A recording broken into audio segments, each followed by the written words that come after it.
The cave tour guide stopped screaming exactly 3 seconds before Brek Harrow realized the ancient ship was waking up. One moment, they were 20 tourists gawking at bioluminescent formations in the Kethros caverns. The next, the ground was shaking, blue light was bleeding from cracks in the cave walls, and their guide, a cheerful Valtharian named Kixel, was thrashing on the ground as tendrils of pure energy wrapped around his crystalline body. "Everybody back!" Brek shouted, her mechanic instincts kicking in before her vacation brain could protest. "Move away from the walls!" But it was already too late. The energy spread faster than anyone could run. It caught a Thoraxian couple in mid-flight, suspending them in mid-air like insects in amber. It touched a human teenager who immediately went rigid, eyes rolling back. All around the chamber, tourists were falling, not dead, but trapped in some kind of stasis field that Brek's engineering mind recognized as far too sophisticated for natural phenomenon. "What is happening?" gasped Mira Yeln, a Kryn engineer who had been standing near Brek. Her forearms flailed as she backed against a stalactite. "This is a tourist site. There should not be active technology here." Brek was already scanning the walls with her portable multitool, the one piece of work equipment she had brought against her better judgment. "This is not natural cave formation. Look at the patterns. Look at the symmetry. This entire chamber is artificial. That is impossible. The geological surveys are wrong." Brek pointed at the ceiling where the blue light was now forming distinct patterns, symbols in a language nobody had spoken for 4,000 years. "We are not in a cave. We are inside something. And whatever it is, we just woke it up." The ground beneath them shifted. What Brek had assumed was bedrock revealed itself as metal plating, ancient and corroded but unmistakably technological. The bioluminescent formations that had seemed so organic began to pulse in synchronized patterns, not life, but circuitry reactivating after millennia of dormancy. "Oh no," Mira breathed. "The legends. The stories about the Kethros ruins. I thought they were just myths to attract tourists." "What legends?" "That beneath these caves lies a ship. A vessel from the Progenitor civilization. But not just any ship, the one they cursed. The one they sealed away because it was too dangerous even for them." Brek felt ice flooding through her veins. The Progenitors had been the most advanced civilization in galactic history before their mysterious extinction 4,000 years ago. If they had deemed something too dangerous to use, then activating it by accident was very, very bad. "How do we shut it down?" "You cannot. That is the point of the curse. Once activated, the ship cannot be stopped. It will consume anyone inside it, using their biological energy to fuel its systems until it achieves full power. Then it will launch and destroy everything in its path. The Progenitors built it as a doomsday weapon during their civil war. They sealed it here hoping no one would ever find it. Well, we found it. So now what? Now we die. Along with everyone on this planet. Possibly everyone in this system. Unless," Mira turned to look at Brek with all 4 of her eyes widening in realization. "You are a mechanic. A Starship mechanic. One of the best in the sector. I saw your name on the passenger manifest and thought it was a coincidence. But perhaps it is not. Perhaps fate brought you here specifically." "Fate does not care about vacation plans," Brek muttered, but she was already moving toward the nearest wall, scanning it with her tool. "But if there is a way to shut this thing down, it will be in the engineering sections. Every ship has emergency protocols. Even Progenitor doomsday weapons. The curse specifically prevents shutdown. Anyone who tries dies instantly. Then I will be very careful not to die." Brek pressed her hand against what appeared to be solid stone but was actually dormant interface panel. The ancient metal was cold and responded slowly, but it did respond. Circuits that had been dark for 40 centuries flickered to reluctant life. And information began flowing into her tool: schematics, system diagnostics, warnings in languages her translator could not decipher but her engineer brain could partially interpret through universal principles of Starship design. "This is insane," she muttered, scrolling through data that should not exist. The power systems alone are beyond anything we build today. The weapons arrays could crack planets. The propulsion tech would make our fastest ships look like they are standing still. But the curse is not supernatural. It is just really, really good security programming. Can you break it? Everything can be broken if you understand how it works. The question is whether I can do it before the ship finishes powering up and kills everyone. The tremors were getting worse. Around them, more tourists were being caught in stasis fields as the ship systematically harvested their life energy. Brek could see the pattern now. The ship was using biological power to bootstrap its main reactors. Once those reactors achieved critical mass, it would not need the tourists anymore. They would simply die as their energy was drained completely. How long do we have? Mira was checking her own scanning equipment, her crystalline skin refracting light in patterns that indicated severe stress. Based on the rate of energy absorption and the number of individuals trapped, I estimate 17 minutes before the main reactors achieve ignition. After that, atmospheric escape in 90 seconds, full weapons online in 6 minutes, and planetary bombardment beginning immediately after. So no pressure then. Brek, I must tell you something. The legends say the curse is intelligent. It adapts. It has killed everyone who has tried to stop it for 4,000 years. Progenitor engineers. Military specialists. AI systems designed specifically to counter it. You are just one person with a handheld tool. You cannot succeed where they failed. Watch me. Brek had been a mechanic for 23 years. She had worked on everything from cargo haulers to military cruisers. She had jury-rigged failing systems in the middle of combat. She had coaxed impossible performance from equipment that should have been scrap. She was very, very good at her job. But this was different. This was not just advanced technology. This was hostile technology. Technology that was actively fighting her every attempt to access its systems. Technology that had been specifically designed to resist anyone trying to shut it down. The interface panel shocked her. Not fatally, but enough to make her hand spasm. Warning delivered, try that again and the voltage increases. The curse knows you are trying to stop it, Mira said unnecessarily. Good.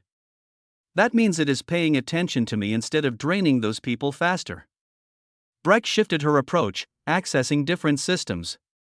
The ship was vast, kilometers long, buried deep beneath the planet's surface. Most of it was still dormant. The awakening was spreading gradually from this chamber outward. Which meant there was still time to interrupt the process. But how? The security protocols were layered like an onion. Every bypass she attempted triggered new defenses. The system was learning her tactics in real time, adapting faster than she could work. 12 minutes, Mira announced, her voice tight with fear. Brek stepped back, thinking. This was a progenitor ship. Built by a civilization that had transcended normal technological limitations. They thought in dimensions that modern species barely understood. Trying to outthink them directly was futile. But they had also been fallible. They had destroyed themselves in civil war. They had built weapons they could not control. They had left behind ruins and mysteries rather than a living legacy. They made mistakes. Mira, the legends say this ship was sealed away because it was too dangerous. But why seal it? Why not destroy it? The progenitors believed in preservation. Even their failures were catalogued and stored for future study. So they did not seal it to protect the galaxy. They sealed it to protect the ship. Because it was valuable despite being dangerous. What difference does that make? It means the curse was not designed to kill the ship. Just to prevent it from being used. Which means there has to be a way to shut it down safely. The progenitors would not create something they could never turn off. They just made turning it off incredibly difficult and dangerous to prevent enemies from doing it. Brek went deeper into the systems, ignoring the increasingly severe warnings. Electric shocks became thermal burns. The interface tried to induce neural feedback that would have knocked most people unconscious. But Brek had worked in engineering spaces where a single mistake meant explosive decompression or reactor breach. She had trained herself to work through pain, through distraction, through fear. She found it buried 17 layers deep in the control architecture, the master override. The emergency shutdown that the progenitors had included because even they knew sometimes you needed an off switch. But it was protected by the most vicious security she had ever encountered. To activate it, someone would need to simultaneously access 12 different control nodes scattered throughout the ship. And the nodes were specifically positioned in areas that would be flooded with lethal radiation once the reactors started coming online. 7 minutes, Mira said. Brek, the reactor chambers are beginning to heat up. I can feel the temperature rising even here. I found the shutdown sequence. But I cannot activate it alone. I need 12 people in 12 different locations all acting at exactly the same time. Everyone else is in stasis or too far away. Even if we could wake them, there is not enough time. Brek looked at the frozen tourists. 20 people who had just wanted to see pretty caves. Who had no idea they were standing on a doomsday weapon. Who would die along with billions of others if she failed. Then she looked at her tool. At the custom modifications she had made. At the subroutines she had programmed for remote repair work. I cannot be in 12 places at once. But my repair drones can. You brought repair drones on vacation? I brought 3. They are in my pack. I always carry them. You never know when you will need to fix something. Mira made a sound that was half laugh, half sob. You are insane. Those are general repair drones. They are not designed for hostile system infiltration or working in radiation zones. Then I will reprogram them. Right now. While the ship kills us all. 4 minutes. Brek's fingers moved faster than they ever had. She pulled the 3 spherical drones from her pack and jacked them into her tool. The programming interface appeared and she began rewriting their core functions on the fly. Navigation routines became infiltration protocols. Repair subroutines became system hacking algorithms. Safety limiters got deleted entirely because there was no point in protecting equipment that was about to be destroyed anyway. The radiation levels are spiking, Mira reported. If you send those drones into the reactor sections, they will fail within seconds. They only need to work for 5 seconds. Just long enough to hit their assigned control nodes. I will handle the other 9 manually through remote interface. That will kill you. The neural feedback from accessing that many hostile systems simultaneously will fry your brain. Then you will need to pull me out if I succeed. Deal? Mira hesitated, then all 4 of her hands settled on Brek's shoulders in a gesture of solidarity. Deal. But for what it is worth, you are the bravest idiot I have ever met. I prefer competent disaster magnet. As if in response to her words, new systems activated. But these were gentle. Welcoming. The hostile security protocols dissolved and were replaced by interfaces that seemed designed to be helpful rather than lethal. And text appeared on every surface in perfect, clear standard, authorization granted. Welcome, Guardian. Oh no, Brek groaned. Please tell me I did not just volunteer for something. More text appeared. This vessel is now yours to command. You have proven worthy. Use it to protect, not to destroy. That is the true purpose. That is the lesson we learned too late. Mira was reading the text with all 4 of her eyes wide. Brek. I think the progenitors just gave you a doomsday weapon. I was on vacation, Brek said weakly. I just wanted to see some pretty caves. I did not want to adopt a cursed starship. We apologize for the inconvenience. But you are the first in 4,000 years to pass the test. The first to prove that power can be wielded responsibly. Please accept this gift with our hope that you will use it better than we did. Around them, the ship began revealing itself. Walls that had seemed like stone became transparent, showing vast chambers filled with technology that would revolutionize galactic civilization. Weapons that could crack planets. Shields that could withstand stars. engines that could cross the galaxy in days. All of it now under the command of one extremely tired mechanic who had just wanted a peaceful vacation. "What are you going to do?" Mira asked. Brek thought about it. About the responsibility she had just inherited. About the power she now wielded. About how one vacation had turned into something that would define the rest of her life. "First, I am going to make sure all these tourists get home safely.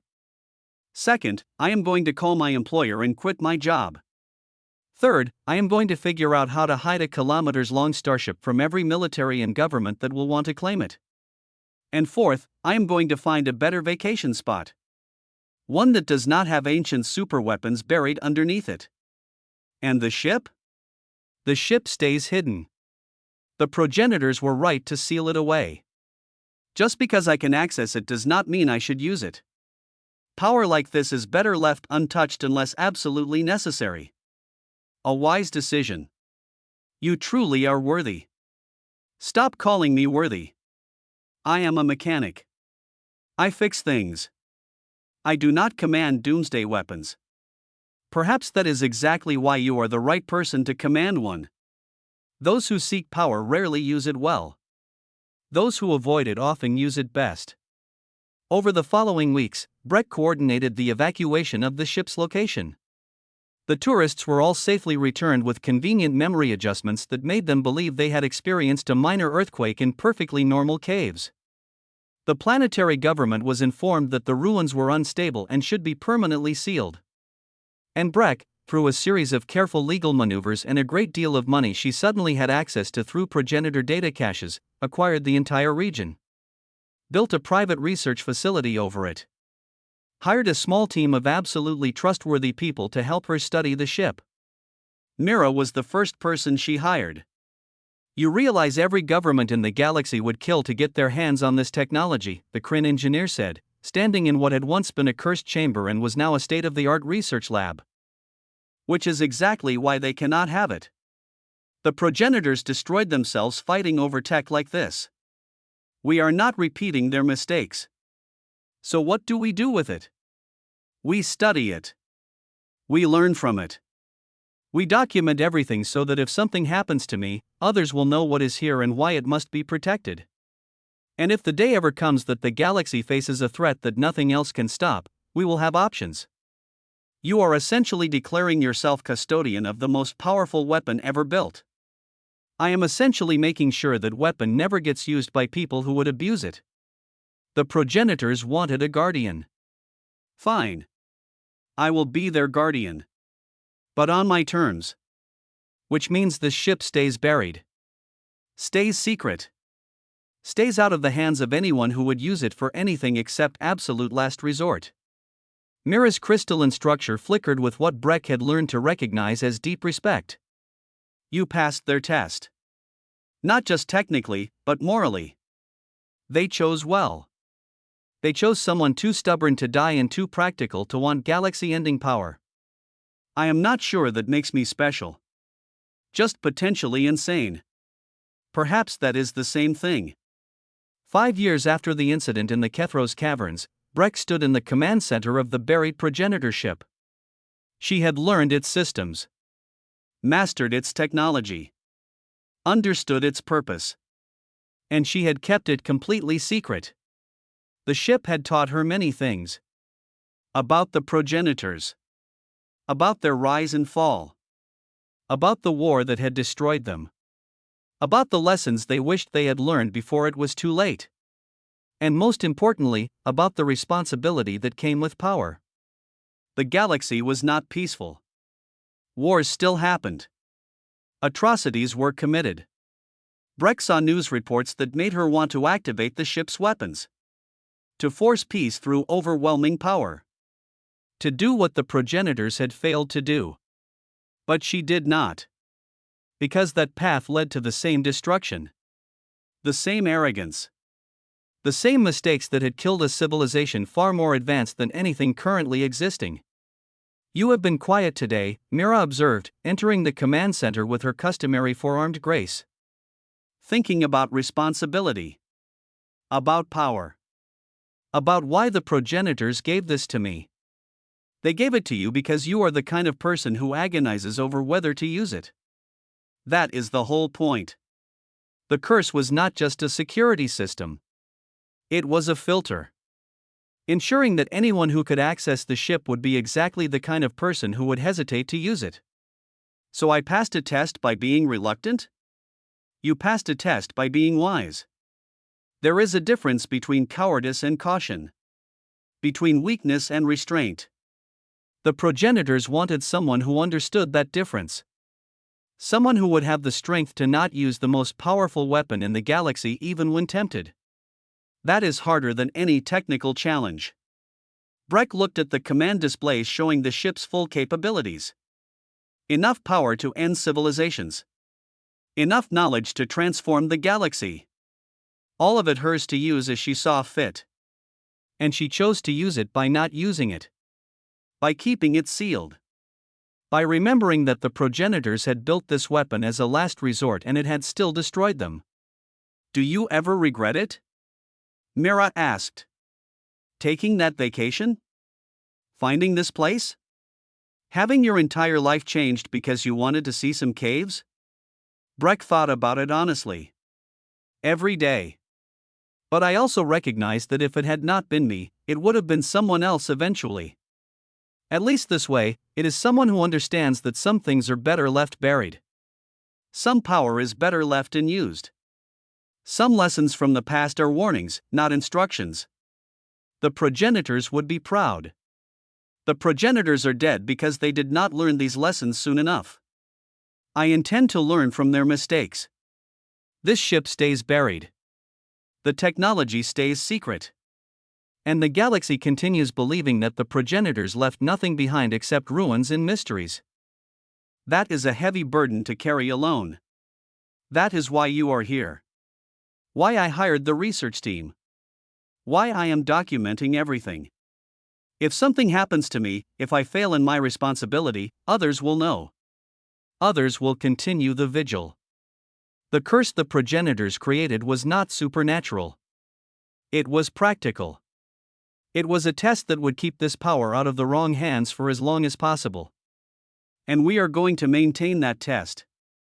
Forever if necessary. Mira placed one hand on Brek's shoulder. You took a vacation and inherited the fate of the galaxy. That is possibly the worst holiday outcome in history. I should have gone to a beach instead. But you did not. You went to the caves. You found the ship. You passed the test. And now you are exactly what the progenitors hoped would exist 4,000 years in their future, someone who understands that power is most responsibly wielded when wielded rarely or not at all. Brek smiled. I am still just a mechanic. I just fix things. I do not save galaxies. You save the galaxy by making sure the tools to destroy it stay broken. Or at least, locked away. That is its own kind of heroism. Heroism would be more impressive if it came with better vacation stories. Nobody wants to hear about the time I did not do something. Ah, but you did do something. You stopped a doomsday weapon. You prevented its misuse. You accepted an impossible responsibility. Those are things worth celebrating. Then celebrate quietly. We have work to do. These progenitor systems are not going to study themselves. As they walked through the vast ship, past technology that would seem like magic to the modern galaxy, Brek thought about the strange path her life had taken. She had been a simple mechanic. Someone who fixed things. Someone who wanted a quiet vacation. Instead, she had become custodian of the most dangerous weapon ever created. Guardian of knowledge that could transform or destroy civilization. The inheritor of a 4,000-year-old curse that was actually a blessing in disguise. The progenitors had wanted someone worthy. Someone who would pass their impossible test. Someone who would have the wisdom to wield ultimate power by choosing not to wield it. And they had found a mechanic on vacation who was too stubborn to die and too practical to want godlike power. Perhaps that was exactly who they needed. In the depths of an alien cave system, buried beneath kilometers of rock, a starship waited. Cursed by legend. Protected by trial. Controlled by someone who understood that the greatest power was knowing when not to use power. And the galaxy was safer for it. Not because someone had destroyed the weapon, but because someone had chosen to guard it. To keep it sealed. To remember the lessons of the progenitors and ensure their mistakes were never repeated. Brek Harrow had taken a vacation and found a curse. But in accepting that curse, she had become something unexpected, the guardian humanity did not know it needed. The keeper of power that would remain unused until the absolute last resort. That was the true legacy of the progenitors. Not the weapons they built, but the test they created. The understanding that power should only belong to those reluctant to use it. And a mechanic who just wanted to see some pretty caves had proven worthy of that understanding. Some vacations change your life. Brek's had changed her purpose. But she was okay with that. Because someone had to stand between the galaxy and its own potential destruction. Someone had to remember that ancient power was ancient for a reason. Someone had to be wise enough to keep doomsday weapons buried. And if that someone was a mechanic who carried repair drones on vacation, well, the universe worked in mysterious ways. The ship hummed with potential, waiting. Watching. Ready. And Brek kept it that way. Ready but unused. Potential but unrealized. Because that was what guardianship meant. Not wielding power, but protecting everyone from what that power could do if wielded poorly. The progenitors had cursed their greatest weapon to ensure only the worthy could access it. And the worthy had decided the best use of that weapon was to never use it at all. That was the real curse. And the real blessing. And it all started because one mechanic took a vacation to see some caves. If you enjoyed the story, like the video and subscribe for more. Thank you.